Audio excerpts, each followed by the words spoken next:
जय श्री कृष्णा प्रेमी भक्तजनों, प्यारे भक्तों, ये 3 उपाय अपनाकर यानी कि इन 3 उपाय को आपने जीवन में उतार लिया तो आपको कृष्ण भगवान की प्राप्ति निसंदेह हो सकती है। कौन से वो 3 उपाय हैं, जानने के लिए वीडियो के अंत तक बने रहिएगा। सत्य वचन आधीनता परतीय मातु समान, इतने पे हरि ना मिले तो तुलसीदास जमान। जो नंबर 1 है सत्य वचन। कहा गया है कि सत्य बराबर तप नहीं, झूठ बराबर पाप, जिनके हृदय में साच है तिनके हिय में आप। सत्य भगवान का ही स्वरूप है, जहाँ सत्य है वहीं भगवान है। सत्यवादी होने के कारण आज तक श्री राजा हरिश्चंद्र का नाम चल रहा है।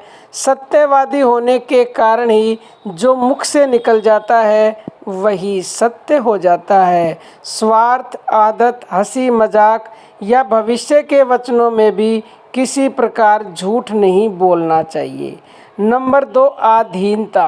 अपने को भगवान के अधीन यानी कि भगवान के अनुकूल बना देना, अपनी स्वतंत्रता छोड़कर परमात्मा का सेवक बनकर उनकी आज्ञा और संकेत के अनुसार जीवन बिताना ही आधीनता है।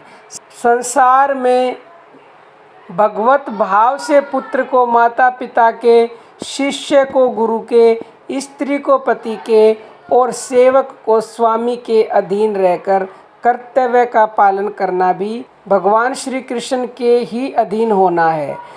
कृष्ण के अधीन होने से उसमें भगवान के प्राय सभी गुणों का विकास हो जाता है। स्वामी के बल को पाकर सेवक महान बलवान हो जाता है। राजा के अधीन रहने वाला मामूली सिपाही राजा के बल पर बड़े बड़े धनियों और शक्तिशालियों को बांध लेता है। इसी प्रकार श्री कृष्ण के अधीन होकर मनुष्य श्री कृष्ण के बल से बलवान हो सारे पापों पर विजय प्राप्त करके भगवान का परम प्रेमी बन सकता है। नंबर 3 है परतीय मातु समान, अर्थात स्त्री मात्र जगत जननी का स्वरूप है।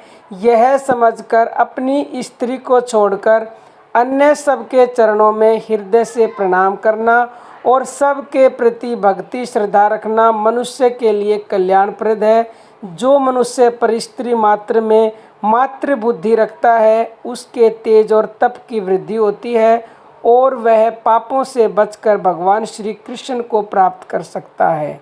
ऐसा कहा जाता है कि यह दोहा श्री तुलसीदास जी महाराज का है और वे इसमें इस बात का जिम्मा भी लेते हैं कि इन तीनों साधनों का आश्रय लेने वाले अवश्य ही तर जाएंगे और अवश्य ही श्री कृष्ण की उन्हें प्राप्ति होगी। तो प्यारे भक्तों, आप इन तीनों साधनों को अपने जीवन में अपनाने का प्रयत्न करें। जितना हो सके तो आपको अवश्य ही कृष्णा की प्राप्ति होगी। आज के लिए इतना ही। जय श्री कृष्णा प्यारे भक्तों।